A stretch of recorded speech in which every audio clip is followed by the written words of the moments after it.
Price lord. ಇಂದಿನ ವಾಕ್ಯ ಯೋಹಾನನು ಬರೆದ ಶುಭ ಸಂದೇಶ 14ನೇ ಅಧ್ಯಾಯ ವಾಕ್ಯ 5.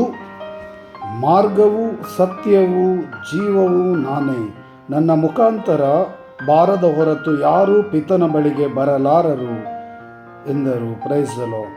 ಮಾರ್ಗವು ಜೀವವು ಸತ್ಯವೂ ಪ್ರಭು ಯೇಸುವೆ ಸತ್ಯವು ಜೀವವು ಮಾರ್ಗವು. ಪ್ರಭುವಿನಲ್ಲೇ ಜೀವಿಸಲು, ಪ್ರಭುವಿನಲ್ಲೇ ನಾವು ಬಾಳಲು, ಪ್ರಭುವಿನಲ್ಲೇ ನಾವು ನಮ್ಮ ಆಶ್ರಯ ಕಂಡುಕೊಳ್ಳಲು, ಜೀವನ ಕಂಡುಕೊಳ್ಳಲು ಪ್ರಭು ಯೇಸು ಕರೆ ನೀಡುತ್ತಾರೆ. ಪ್ರಭುವಿಗೆ ಸ್ತೋತ್ರ, ವಂದನೆ, ಆರಾಧನೆ. ಪ್ರಭು ಯೇಸುವಿನ ನಾಮಕ್ಕೆ ಸ್ತುತಿ, ಸ್ತೋತ್ರ.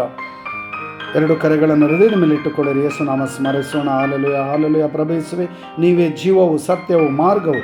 ಈ ದಿನ ನಮಗೆ ಕೃಪೆ, ಆಶೀರ್ವಾದ, ಕರುಣೆ ನೀಡಿದ್ದಕ್ಕಾಗಿ ಸ್ತೋತ್ರ, ವಂದನೆ. ಈ ಕ್ಷಣದಲ್ಲಿ ನಿಮ್ಮ ಆತ್ಮರನ್ನು ಸುರಿಸಿರಿ. ಜೀವದಾತ್ಮ, ಶಕ್ತಿ ಆತ್ಮ, ಆರೋಗ್ಯ, ಸೌಖ್ಯ ಕರುಣಿಸಿರಿ. ಪ್ರತಿಯೊಂದು ಕುಟುಂಬವನ್ನು ಆಶೀರ್ವದಿಸಿರಿ. ಪಿತನ ಸುತನ ಪವಿತ್ರ ಆತ್ಮರ ನಾಮದಲ್ಲಿ ಆಮೆನ್.